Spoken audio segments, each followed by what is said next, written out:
আজকে জুলাই গণঅভ্যুত্থান চলাকালে মানবতা বিরোধী অপরাধের মামলায় তৎকালীন আইনমন্ত্রী জনাব আনিসুল হক এবং তৎকালীন প্রধানমন্ত্রীর উপদেষ্টা জনাব সালমান এফ রহমান সাহেবের মামলায় দুজন সাক্ষীর সাক্ষ্য গ্রহণ সমাপ্ত হয়েছে। দুজন সাক্ষী ছিলেন মোহাম্মদ ইমরান হোসেন এবং মোহাম্মদ কামাল হাওলাদার। মোহাম্মদ ইমরান হোসেন তিনি 19 জুলাই গণঅভ্যুত্থান চলাকালে মিরপুর 10 নম্বরে আওয়ামী লীগের এবং পুলিশের গুলিতে তার ডান পা হারিয়েছেন। প্রায় 40 দিন উনি চিকিৎসাধীন ছিলেন, তারপরে তার পা কেটে ফেলতে হয়েছে। প্রথম থেকেই তার পা কেটে ফেলার জন্য 5ই আগস্টের আগে ডাক্তাররা তাকে চাপ দিয়েছিল, কিন্তু সে অনেক অনুরোধ করে তার পাটা বাঁচানোর চেষ্টা করেছে, কিন্তু অবশেষে প্রায় 40 দিন পর তার পা কেটে ফেলতে বাধ্য হয়েছেন।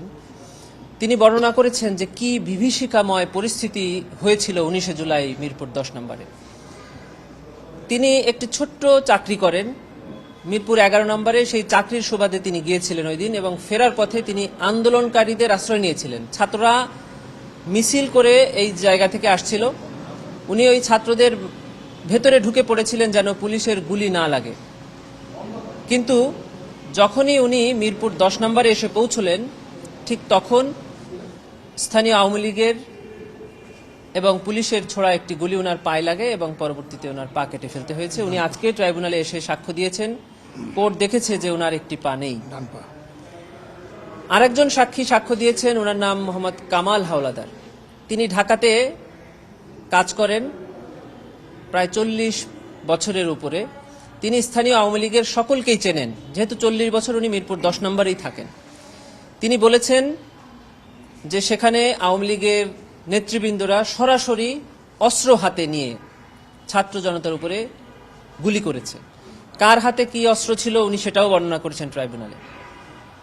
উনি সেদিন অর্থাৎ 20 জুলাই মিরপুর 10 নম্বর এসেছিলেন কাঁচা বাজার করার জন্য উনার বড় ছেলে সিফাতকে নিয়ে।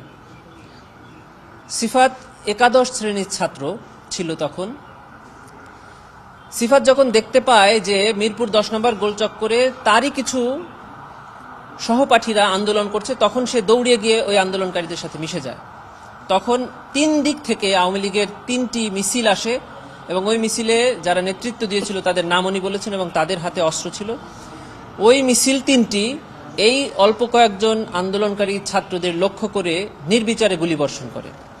তার একটি গুলি ওনার সন্তান এই 18 বছর বয়সী সিফাতের মাথায় লেগে ওখানেই সে মারা যায়। উনি দৌড়িয়ে গিয়ে তার ছেলেকে কোলে তুলে নেন এবং মাথায় হাত বুলাতে থাকেন যে গুলিটা কোথায় লাগলো। ঠিক এই মুহূর্তে উনার হাতের 2টা আঙ্গুল উনার ছেলে সিফাতের মাথায় ঠিক যেখানে গুলি লেগেছে সেখানে ঢুকে যায়, অর্থাৎ ওনার 2টা আঙ্গুলি মাথার মধ্যে ঢুকে যায়। তাহলে গুলির ছিদ্রতা কত বড় ছিল আমরা সেটা বুঝতে পেরেছি ওনার জবানবন্দি।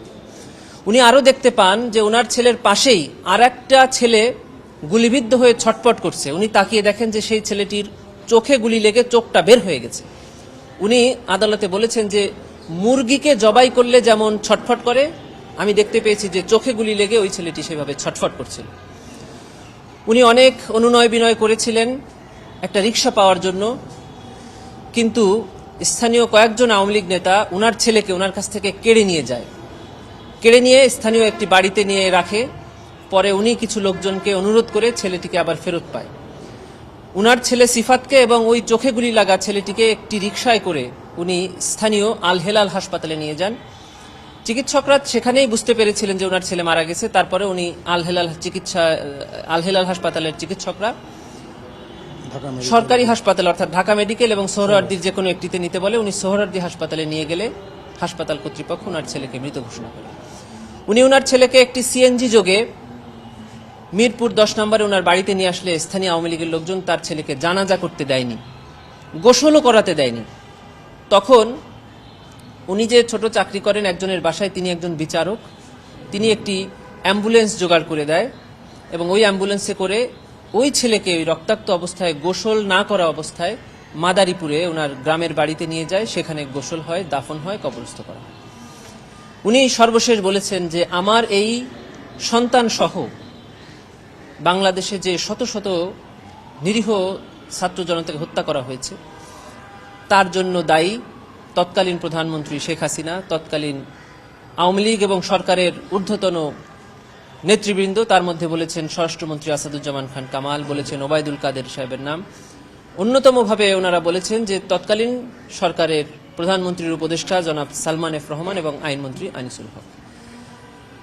সাক্ষী ইমরানকেও জিজ্ঞাসা করা হয়েছিল যে আপনি কাদেরকে দায়ী করেন, তিনিও এদের নাম বলেছেন যে এনারা দায়ী।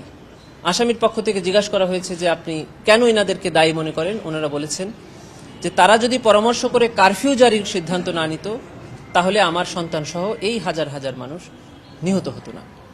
এবং ওনারা বলেছেন যে আমরা মোবাইল ফোনে, ইন্টারনেটে তাদের সম্পৃক্ততার কথা শুনেছি, তাদের কথোপকথন শুনেছি। এই ছিল আজকের ট্রাইব্যুনালের প্রসিডিংস।